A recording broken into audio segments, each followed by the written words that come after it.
नमस्ते दोस्तों। आज सुनिए, ससुराल में तुम ऐसे ही बोलती हो। सुनिए, इस बार दशहरे की छुट्टियां 4-5 दिन की हो रही है। नीला ने चाय का कप पकड़ाते हुए बड़ी शोखी से कहा। तो क्या? रणवीर तल्खी से बोला। दशहरा में मुझे झांसी जाना है, नीला बोली। फिर तुम मम्मी से पूछ लो ना, रणवीर लापरवाही से बोला। पूछना है तो तुम ही पूछो, मुझे उल्टे सीधे बहाने नहीं सुनने हैं। झुंझलाते हुए नीला बोली। रणवीर जानता है कि सास बहू की पड़ती नहीं है, दोनों को एक दूसरे के विचार पसंद नहीं है। नीला बहुत तेज स्वभाव वाली है, उसे अपने कामों में किसी की दखल अंदाजी पसंद नहीं है। यदि किसी ने जरा सा भी किसी बात के लिए टोका तो वह बड़ा छोटा नहीं देखती और ऐसी ऐसी बातें सुनाती है कि फिर बोलने वाला आगे बोलने की हिम्मत न करे। उसके दिमाग में यह बात अच्छी तरह बैठी है कि ससुराल में सबको दबा कर रखो। सास ससुर का वह बिल्कुल लिहाज नहीं करती, मामूली सी बात पर भी खूब खरी खोटी सुना देती है। इसीलिए सब उससे थोड़ा अलग रहते हैं और इसी वजह से घर का वातावरण बड़ा बोझिल हो चला है, क्योंकि यहाँ न अनुशासन है और न बड़ों का आदर सम्मान। ठीक है, मैं ही पूछ लेता हूँ, रणवीर ने रुख बदल कर कहा। फिर बोला, चलो अब की बार मैं भी वही अपनी छुट्टियां बिताऊंगा। नीला कुछ चकित सी हुई। क्यों? अब की बार क्या बात है? हर बार तो मुझे पहुंचाकर चले आते थे। बस मन हो गया। फोन कर दो कि दामाद जी भी इस बार वही दशहरा मनाने की सोच रहे हैं। नहीं नहीं, तुम मुझे पहुंचाकर चले आना, नहीं तो तुम्हारी माँ मुझे ताना देंगी। अब छोड़ो भी, मैं भी चल रहा हूँ बस, गंभीर स्वर में रणवीर बोला। रणवीर के वही छुट्टी बिताने की बात सुन जैसे कि आशा थी। माँ खुश नहीं हुई। उन्हें बिना मतलब ससुराल में रहना पसंद नहीं था। उन्होंने समझाने की कोशिश की, पर रणवीर अड़ा रहा। बोला, माँ तुम चिंता न करो, सब ठीक रहेगा। नीला जब भी मायके से लौट कर आती थी, तकरार के नए नए नुस्खे सीख कर आती थी। यह बात रणवीर भी जानता था और माँ भी। इसीलिए नीला के मायके जाने को लेकर माँ हमेशा अप्रसन्नता जताती थी। रणवीर के आने की खबर मिलते ही ससुराल में सभी स्वागत सत्कार के लिए तत्पर हो उठे। टैक्सी दरवाजे पर रुकी तो छोटा साला अरविंद, जो बाहर क्रिकेट खेलने जाने के लिए किसी साथी का इंतजार कर रहा था, लपक कर आया और सभी को नमस्ते कर सामान उठाकर अंदर ले गया। सास रसोई घर में कुछ बनाने में व्यस्त थी और ससुर जी कुर्सी पर बैठे अखबार पढ़ रहे थे। ससुर जी को नमस्ते कर उनका आशीर्वाद लेकर रणवीर रसोई घर में चला गया और अपनी सासू माँ को नमस्कार कर बोला। अरे क्या बना रही हैं माँ जी? बड़ी अच्छी सुगंध आ रही है। आपके बनाए नाश्ते का मजा ही कुछ और है। सासू माँ अपनी प्रशंसा सुनकर मुस्कुरा दी, बोली, बैठो बेटा, मैं अभी नाश्ता लेकर आती हूँ। रणवीर ससुर जी के पास बैठ गया। थोड़ी देर में नाश्ता आ गया। चाय पीते हुए वह सबका हालचाल पूछता रहा। फिर वह अपना बैग उठा लाया और उसमें से कुर्ता पायजामा का एक सेट, जो कि चिकन का था, निकाल कर ससुर जी को दिखाया और बोला, बताइए पापा, यह सेट कैसा है? ससुर जी ने हाथ में लेकर कहा, बढ़िया है। इसकी कढ़ाई डिजाइन सोबर और महीन है। यह आपके लिए है, रणवीर ने हंसकर कहा। इस बार लखनऊ गया था तो 2 सेट लाया था, एक आपके लिए और एक पिताजी के लिए।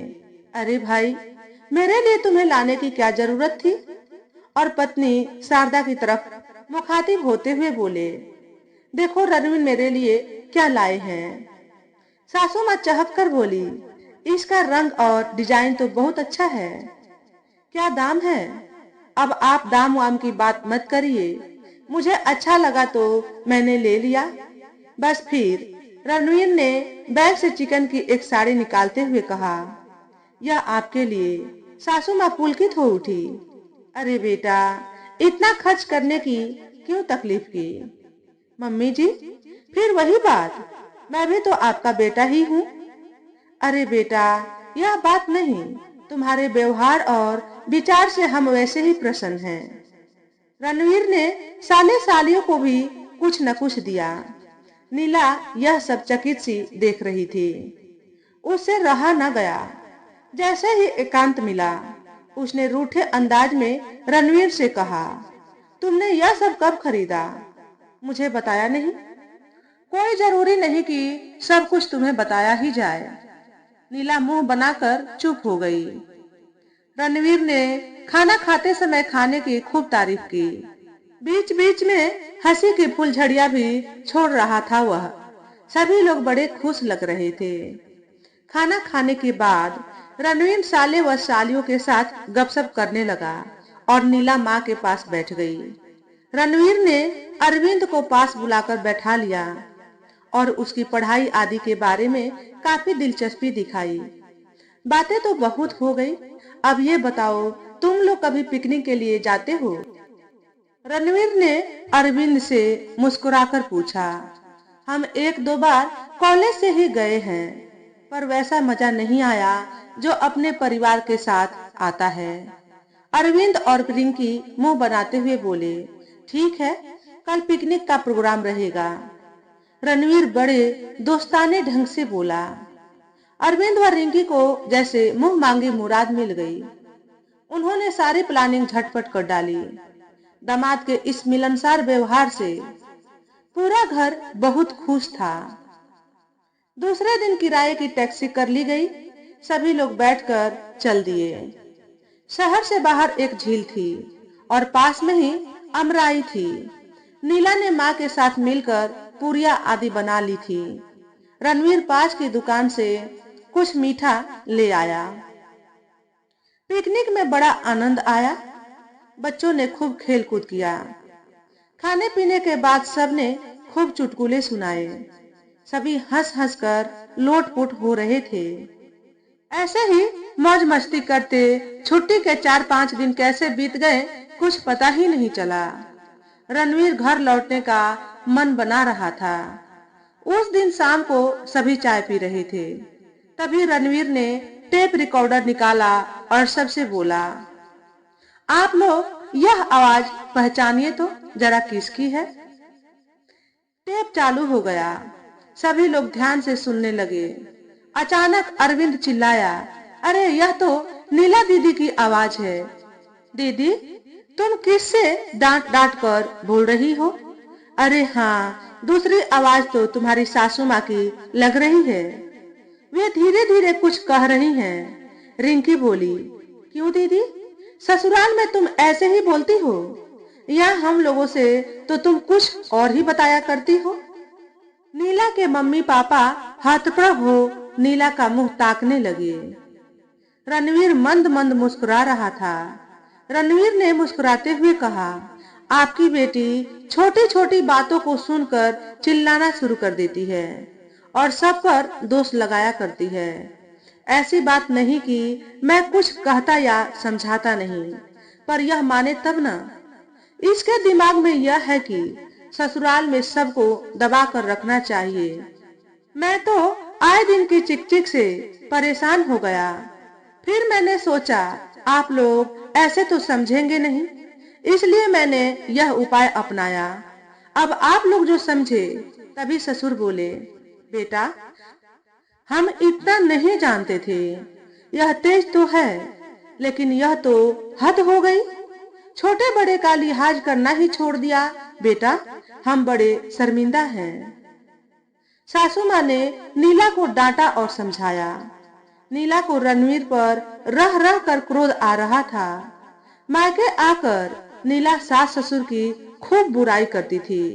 सासू माँ ऐसे चिल्लाती है, ऐसे बोलती है, वगैरह वगैरह। आज पोल खुल गई।